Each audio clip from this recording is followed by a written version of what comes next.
going on there, YouTube? Welcome back to Chop Toys. So, I really want to hack this up, but I'm not sure how I'm going to go about it yet. So I figured I'd just show y'all what we got here. This is a 60s Nylint Econoline van. Not the most common thing out there, but they are out there. And you see a lot of them. They had U-Haul vans. This is an army van. They had ambulance.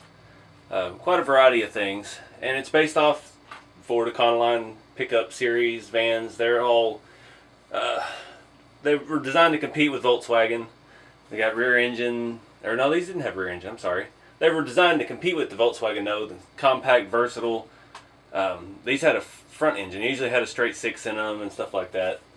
But they're pretty cool platforms to customize. I've seen a lot of these lowered. I've seen them done a lot of different ways. Not ready to do that yet, so we're just going to do walk around today and tell you more about it. Pretty reasonably priced. It was, I think it was like 50 something bucks shipped. A nice condition U-Haul version of this for $250, $300. Everything U-Haul that Nylint made was very expensive. But this one was complete enough for me. It's missing a few things. They had an interior. I don't know. I've only ever seen it in the ambulance, so I don't know that they all had it. It does look like it had a windshield. It's got some little slots here, so we should probably be able to make a windshield for it pretty easily. But it's for the most part, it's all there. We've got our lights. We've got our bumper. It's nice and straight. Good condition. Painted Ford lettering stamped into the body. It's actually pretty good shape. Got one little dent up here in the corner. I'm guessing this had some kind of roof light or something on it. It's missing. Got two holes up on top. But not bad shape. This side, it looks like I had some sticker stuck on it or something. I have cleaned this. I soaked it in, or sprayed it down with scrubbing bubbles and washed it off in the shower. It's got really cool lines. The hubcaps are a little rusty, but it does have the original Ford hubcaps with Nylint printed white walls. And it is missing one on the other side, which kind of sucks. I think these had a big white sticker with a red cross or something. Some kind of military police or military ambulance or something like that. But this side's pretty straight. There's no real damage, just some scratches, a little bit of light rust on the edges. Around back, we're missing one door. This does have 4 doors on it. It has 2 on the passenger side and 2 on the rear. And luckily, they are easily replaced. There are aftermarket replacements available. You can buy them in quantities of 1, 2, 3, or 4, depending on how bad off your rig is you're starting with. I have one on the way for this, and does come bare metal. I think if I'm going to do a slammed rat rod kind of deal on this, I'm not going to paint it. I may rust it, or I'll paint it primer and rust it, or we'll figure out something to make it look cool. But all the doors are identical, so it doesn't matter. It has a metal rod, and it's got holes on both sides, so it can be made to open left or right. They do fit in there very snugly. See if you can see the little rod in there a little better. Basic stuff. So I've got a new door on the way for that. This side's got a little wear on the doors, but both doors are here, and we are missing one hubcap, sadly. And I do have a replacement I've had for years, but it's in better shape than these, sadly. So I'm not sure yet what I'm going to do. I was going to do this a certain way like I usually do, where you just cut the wheel wells out and rivet some stuff in there and make it pop. And I talked to someone on Instagram, and they had done it where you actually remove these spot welds, and you have to take, I think you have to take the front bumper off and the back bumper off, but you actually just flip the chassis upside down. No cutting other than the spot welds.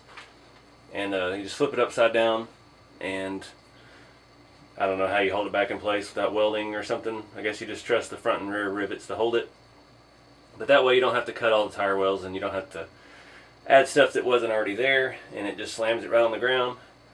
But a friend of mine, back when I was doing this stuff back in the early 2000s, he had sent me some pictures, and he had done some kind of hot rod ones, used some Nylint tires off of something else. I think they were like the little Manx buggy or the drag cars, stuff like that. And it actually looked pretty cool. So I'm not sure what route I want to go with this yet. But I definitely going to be a custom. That's why I picked this one. It's missing just enough that no collectors are going to be upset if it gets hacked.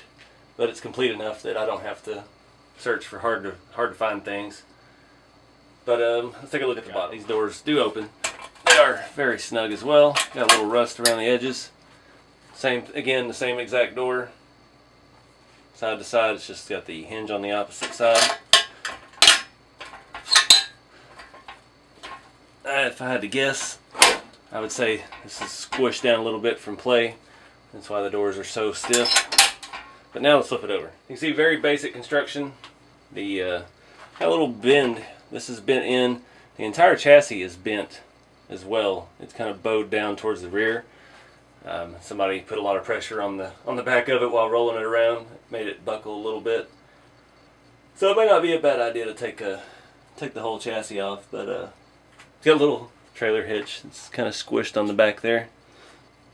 I don't like removing spot welds like that, because it's real easy to get too far into them, and then you start messing up your exterior of your body. But up top it's really clean. It's got nice ridges and things like that. So yeah, kind of a short video, but let me know what y'all think, what you'd like to see. I don't really know. I've got a general idea, but I don't have a direction. I like the original patina. I'm not sure that it really fits with the army green, but you don't know. We'll figure out something. But comment below what you think, and be sure to like, subscribe, and share. And follow along on Instagram at Chop Toys. And I'll see you on the next video.